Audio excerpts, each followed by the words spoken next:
Mas Luiz, mas a vida cristã é o sofrimento? É. Mas eu vou dizer uma coisa, eu disse para vocês na aula de número 4, tem uma alegria misteriosa, profunda do Espírito Santo que brotará quando haver em nós a convicção de que estamos sofrendo por aqueles que Jesus ama. É alegria que nenhuma riqueza dá. É alegria que você pode ficar milionário, não vai dar.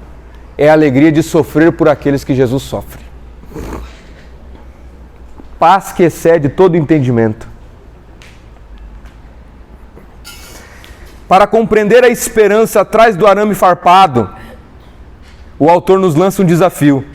Esse desafio é reacender em nós a chama da ressurreição e buscar nas promessas de Deus uma justiça para o mundo, de forma a transformar esse mundo pela força da presença de Deus em nós. Não vos conformeis com este mundo, mas transformai-vos.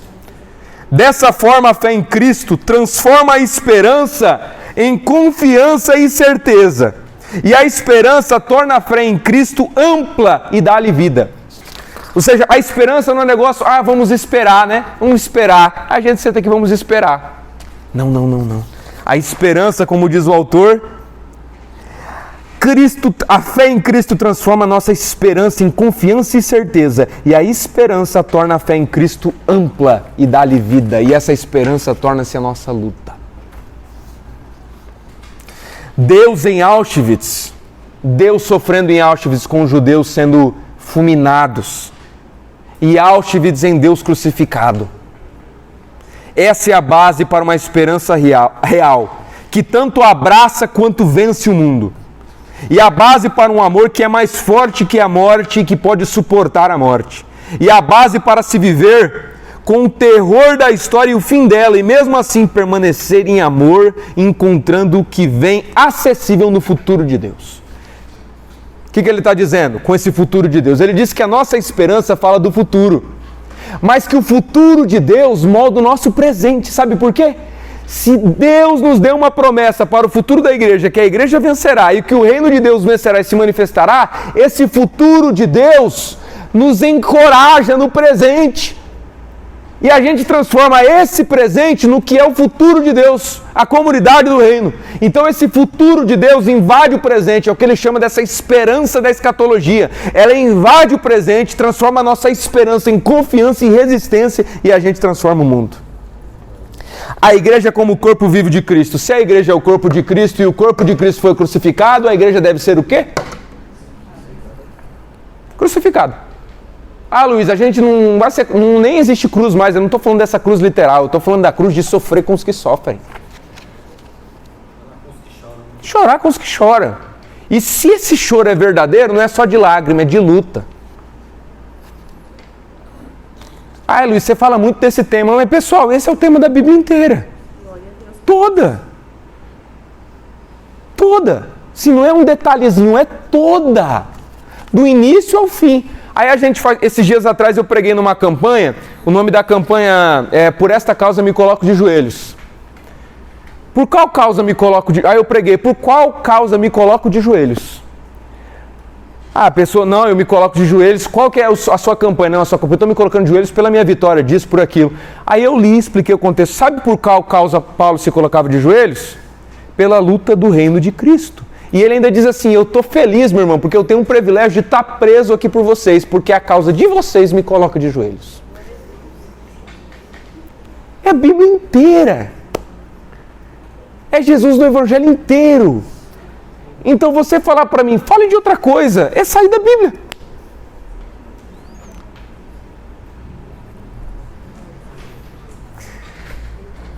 Quem se lembra, pessoal, que eu falei para vocês como a igreja cresceu profundamente nas epidemias em Roma? Vocês se lembram? Então não vou repetir, não.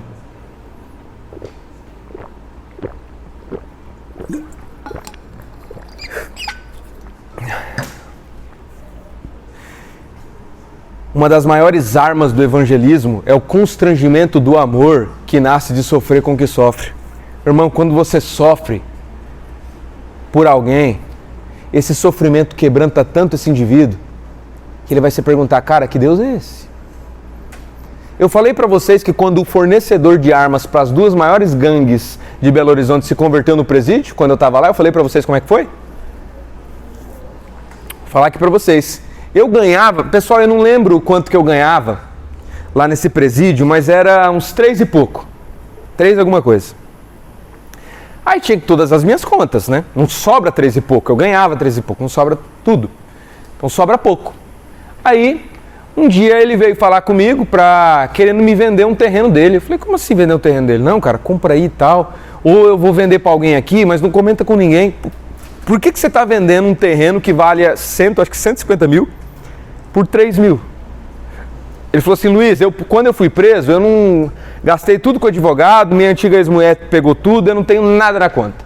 Minha família não quer me ajudar. E o juiz está exigindo um negócio para mim sair aqui da prisão, eu tenho que pagar um negócio de 1.200. Eu não tenho 1.200.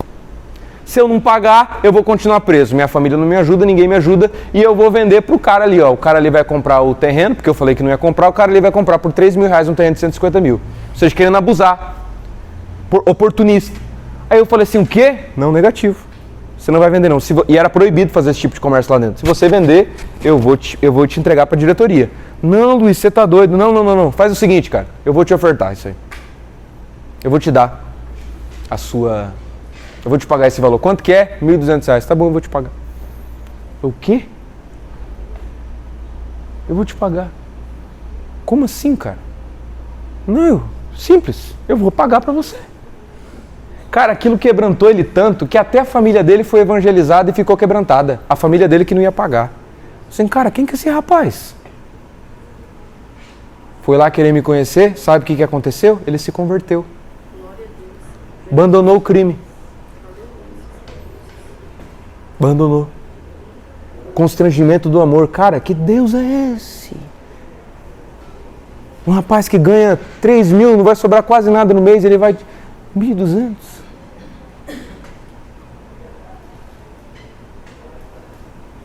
A maior arma de evangelismo, para o bem, né, obviamente, é sofrer com os que sofrem. Por isso Jesus diz assim, que as vossas boas obras resplandecerão diante dos homens e eles glorificarão o Pai que está no céu. Por isso Paulo diz assim, se o teu inimigo tiver fome, dá-lhe de comer, se dá-lhe de beber, porque fazendo isso amontoarás brasas de fogo sobre a sua cabeça. Por isso Tiago diz o seguinte, você me mostra a tua fé, eu te mostro as minhas obras, está aqui as minhas obras de amor. E no contexto ali era o quê? Uma pessoa chegando na igreja pedindo socorro porque estava necessitado.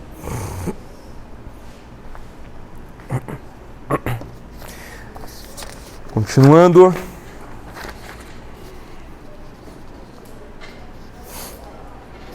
A esperança que vence a apatia. Porque tem uma escatologia, como eu disse para vocês, essa ideia de que a igreja vai perder, deixa a gente apático. A igreja vai perder. Vamos levar o povo para a igreja, vamos ficar todo mundo sofrendo, vamos deixar o mundo ser destruído, porque a igreja vai perder. Mas não, a teologia de Múltiplo, a teologia da esperança, nos tira da apatia e nos faz vencer os arames farpados. Em busca da transformação e da ressurreição como vitória da cruz. A esperança da ressurreição e a fé do Cristo que acompanha esse teólogo que se converte na prisão. Aí, pessoal, aí que vem um negócio interessante, que aqui é o ponto principal da reflexão que eu queria fazer com vocês sobre o Múltiplo. O nome dele é esse aqui, ó. Ah, tá escrito aí na apostila, né? Mas eu vou escrever aqui para vocês, ó. O nome dele é esse aqui, ó. Jürgen. Tá dando para enxergar aí?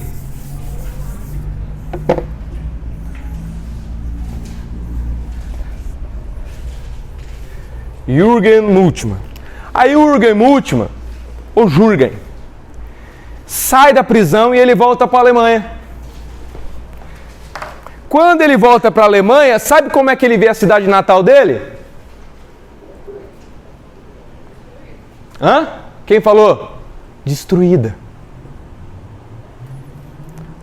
Destruída. Não é como, eu vou para Nova Andradina, eu vou para Curitiba, não. Ele voltou para uma cidade que foi vítima de uma operação de guerra chamada Sodoma e Gomorra. Destruiu a cidade. Quando ele chega lá e ele vê aquilo ali, sabe qual é a pergunta que ele diz? O que a igreja de Jesus Cristo deve ser para esse ambiente? Qual a resposta cristã que o Evangelho e a igreja de Jesus devem dar para esse contexto aqui? E aí, o que vocês acham que seria a resposta?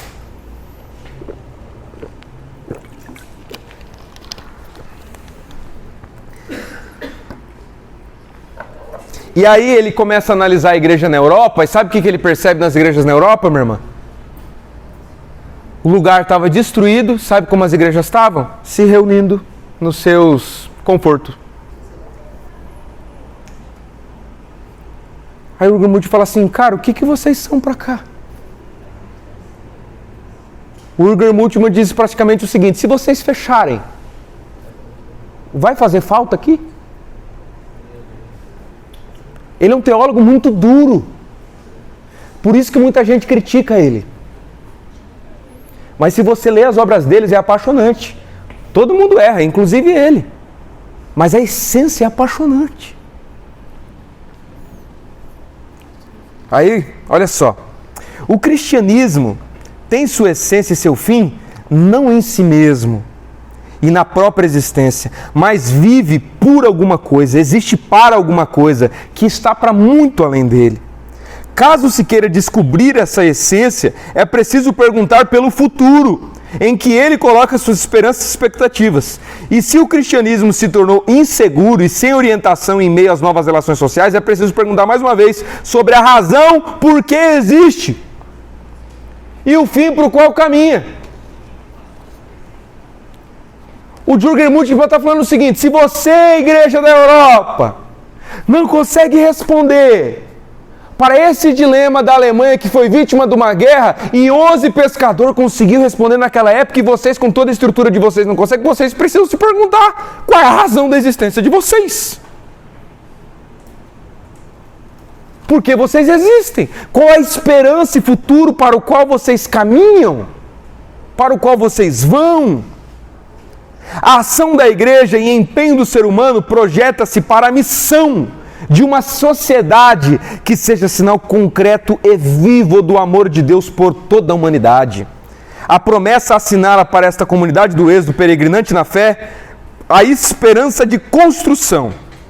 A missão da igreja é abrir-lhe o horizonte do futuro do Cristo crucificado. Aí ele fala duas coisas. A primeira coisa, ele fala do coração inquieto. E a segunda coisa que ele fala é da comunidade do êxodo. Sabe o que é o coração inquieto? O Agostinho, no seu livro Confissões, ele vai dizer que quem se converte de verdade tem um coração inquieto por conhecer mais a Deus. Às vezes ele sente um vazio. Às vezes, meu irmão, um parênteses, às vezes você estiver na sua casa e sentir um vazio, um coração inquieto, talvez é Deus te chamando para estar mais perto dele. Porque Deus faz o coração dos seus seguidores às vezes ficar inquieto. Para o quê? Para esse coração se direcionar para o Senhor. E o Moltmann diz que esse coração inquieto não é somente em relação ao individual. Ele diz o seguinte, o nosso coração não pode estar tranquilo se existe alguém que sofre. Ele diz que diante daquela destruição que ele viu da guerra, as igrejas que estavam com o coração assim, vamos adorar a Deus. Ela disse assim, essas igrejas não amam ao Senhor. Porque se essas igrejas amassem ao Senhor, eles sofreriam as feridas da cruz de Jesus Cristo. E sofrer as feridas da cruz de Jesus Cristo é termos um coração inquieto enquanto houver alguém sofrendo copiosamente e precisar do nosso resgate. Que horas são? 3 horas. Pessoal, leiam essa apostila, tá? Leiam essa apostila, tem muita coisa boa nela. Ó, tem muita coisa aqui. Nós vamos pular isso daqui, tá bom? Leiam lá quando vocês tiverem tempo, tá bom? O autor aqui, o Hans também, ele fala lá no primeiro livro sobre o ser cristão, sobre o amor genérico. Sabe o que ele diz sobre o amor genérico? É mais fácil a gente orar pelas crianças da África que sofrem fome do que lutar pela criança que está sofrendo fome no nosso bairro aqui do lado. Do vizinho. É mais fácil a gente orar pelos cristãos perseguidos e presos nas perseguições lá fora do mundo, orar por eles, do que visitar e lutar pelos presos que nós temos aqui. Eu dei um caso para vocês aqui hoje de manhã, de um missionário que foi preso aqui no Brasil por um acidente. Quem está lutando por ele? Quem está visitando ele? Quem está cuidando da família e dos filhos dele? E o Hans falou assim, é muito fácil a gente falar, vamos orar pelas crianças da África. Vamos orar e esse amor genérico. Ele diz o seguinte, em Jesus não existe amor genérico, o amor em Cristo é ação, é luta, é botar a mão na massa.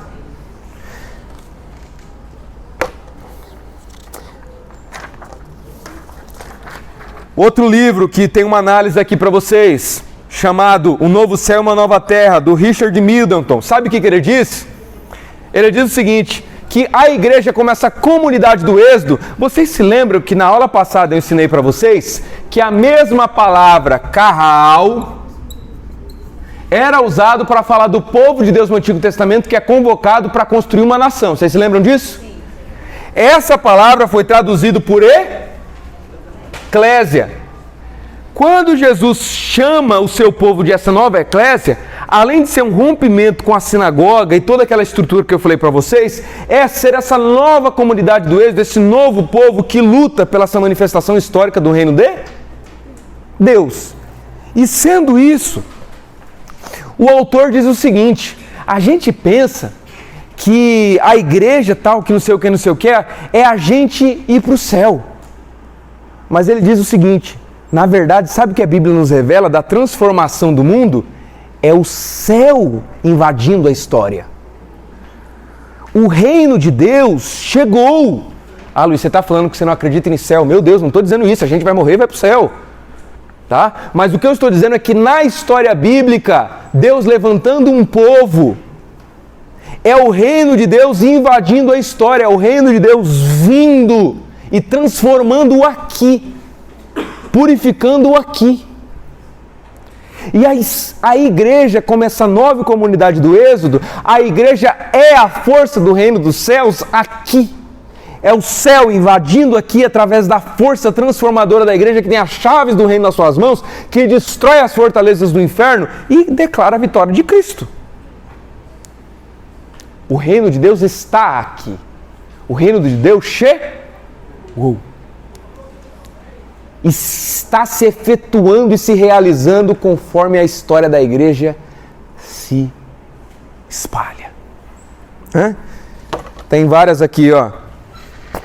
Vários teólogos citados aqui, com uma visão cristã, se estende a todas as realidades da vida. Citei aqui, ó, vários livros para vocês lerem. Vários livros para vocês lerem. História de uma missionária chamada Mary Sessler. Mudou a história de um país. Nós já vamos ver aqui. Muita coisa. Muita coisa boa para vocês, pessoal. Aleluia. Aí, nós vamos agora iniciar um novo tópico dessa aula. Nós vamos ver Cristo na história da igreja. Cristo e a igreja e o reino de Deus manifestando na história da igreja. E pessoal, olha que lindo esse texto aqui, pessoal. Isso daqui é para glorificar de pé, igreja. Página 31. Página 31. Por favor, se você não prestou atenção nadinha até agora, preste atenção nessa leitura que eu vou fazer. Isso aqui está na página de um livro chamado E se Jesus não tivesse nascido? Página 20 e 21. Deixa eu ver, minha irmã, se essa é a 31 mesmo? Exatamente, aqui, ó. Página 30. Essa é a página 30? É a 30. Pensei que era 31. Está escrito aí em cima, Heróis Cristianos, Lufmum, e abaixo começa uma frase. Olha o que está escrito sobre Jesus. Ele nasceu em um vilarejo obscuro, filho de uma camponesa. Ele cresceu em outro vilarejo, onde trabalhou em uma carpinteria até os 30 anos. Então, por 3 anos, ele foi um pregador itinerante. Ele nunca escreveu um livro e nunca ocupou um cargo.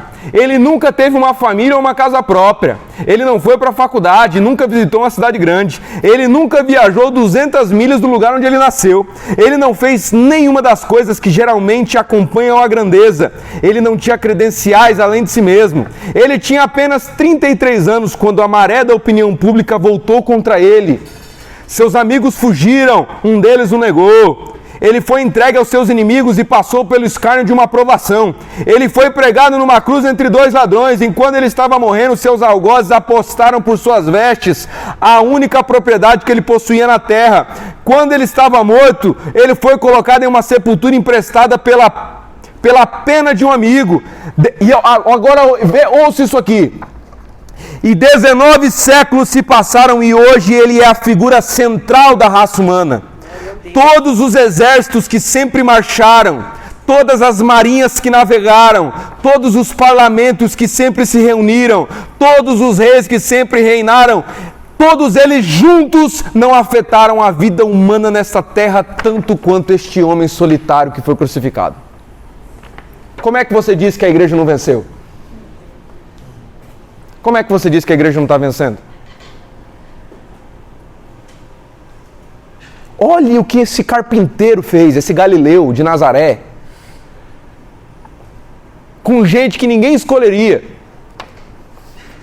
A gente não escolheria. Minha irmã, se cai um endemoniado aqui e eu vou expulsar e eu não consigo expulsar. Aí chega o Pedro e ele ora e ele expulsa. Quem que vai ser escolher para ser o seu obreiro? Aquele que orou e o demônio saiu ou o que orou e o demônio não saiu? Você vai escolher o Pedro, porque o Pedro orou e o demônio saiu, ele tem autoridade. Jesus escolhe uns caras que nem conseguiam expulsar demônio.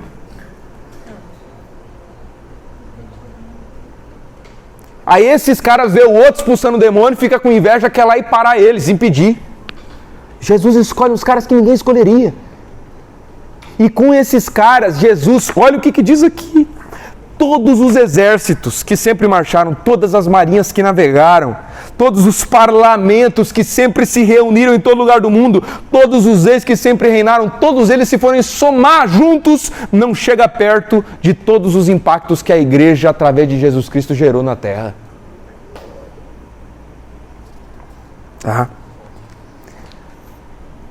Não dá. Então, aí você poderia me dizer o seguinte: Luiz, como é que você pode dizer que a igreja venceu e está vencendo, se a gente está olhando para a realidade e as coisas estão piorando? É uma boa pergunta, não é? Sabe qual é a resposta? A gente acha que as coisas estão piorando, sabe por quê? Porque a gente está vendo um recorte de tempo pequenininho, os últimos 20 anos.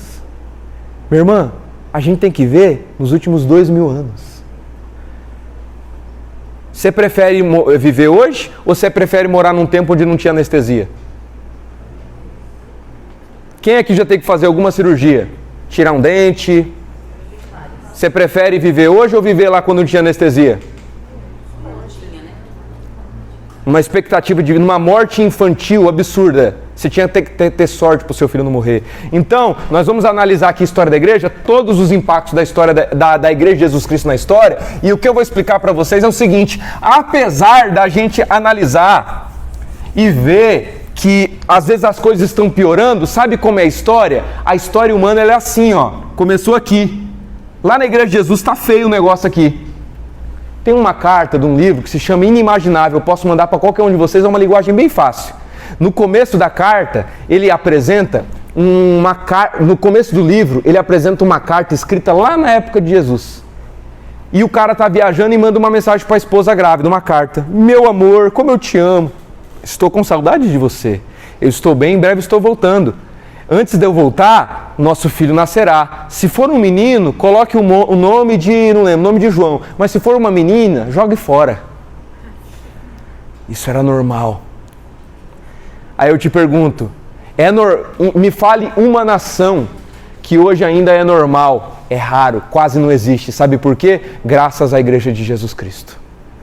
Infanticídio quase não existe mais no mundo e era comum. Tá? Então, nós já vamos ler os números disso aqui. A história humana ela é assim, ó. Então, pode ser que a gente está nesse momento aqui, que a gente vê uma piora. Mas se a gente olhar ao longo da história, a igreja fez isso aqui, ó. E ela continuará. E para uma esperança de vocês, nunca na história do mundo a igreja cresceu tanto como agora. Tá? Nos ribeirinhos, nos países perseguidos, nunca. Nunca. Tá piorando aqui? Parece que tá, mas a igreja vai vencer. Como? Não sei. Jesus fez a promessa, vamos crer. A igreja vencerá. Olha só, na página 30 e na página 31, é isso, né, minha irmã? 30 e 31? Exatamente. No final da página 30 e na página 31, começa um monte de pontinho. Isso aqui são todos os pontos que a igreja revolucionou na história do mundo. A igreja de Jesus, tá? Vou ler aqui para vocês. Hospitais que começaram essencialmente durante a Idade Média. Quem criou? A Igreja de Jesus Cristo. Universidades que também começaram durante a Idade Média. Quem criou? A Igreja de Jesus Cristo. As maiores e mais famosas universidades do mundo foram criadas pela Igreja de Jesus Cristo. Alfabetização e educação para as massas, a Igreja de Jesus Cristo. Se a sua filha hoje pode estudar numa escola, foi a Igreja de Jesus Cristo que conseguiu dar direito para as mulheres de serem alfabetizadas, porque antes era só homens. A Igreja de Jesus Cristo.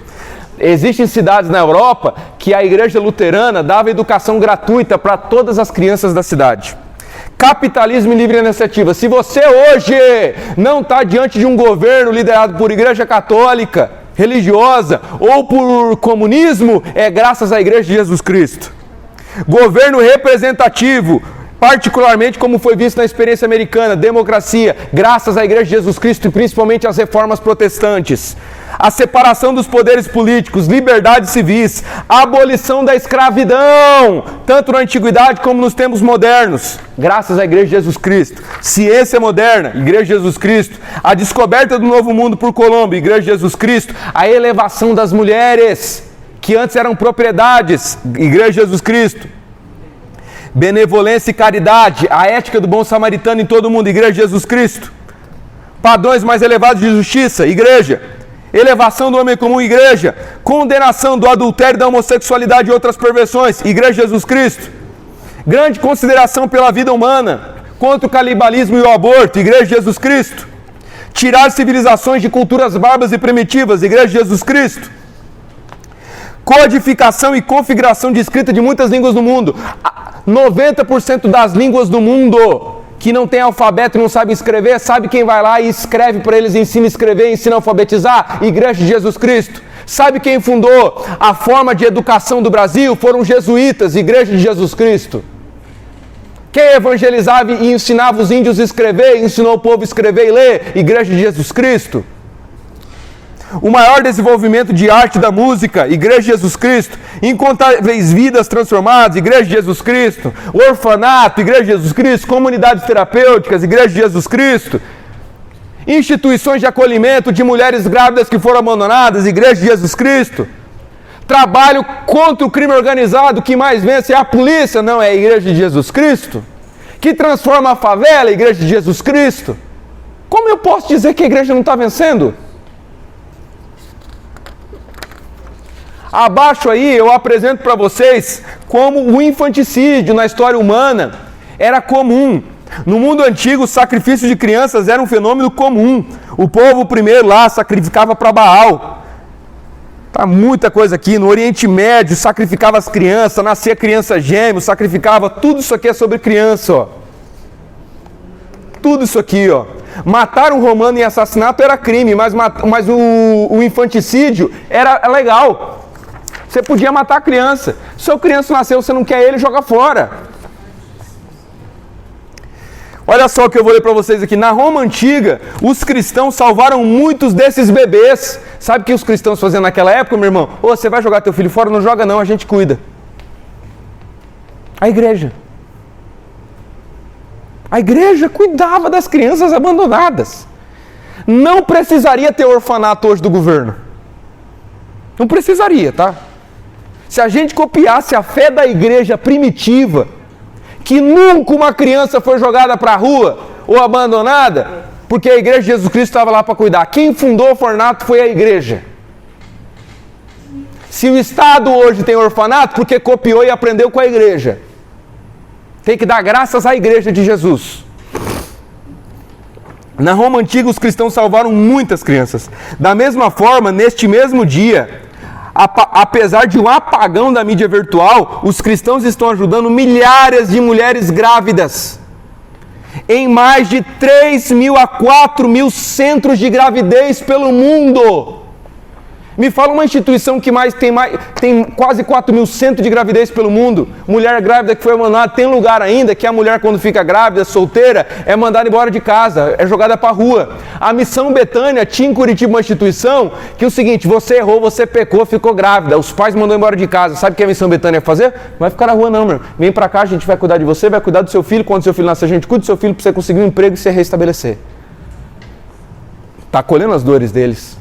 A faculdade em que eu morei foi o centro de reabilitação dessas mulheres, centro de cuidado.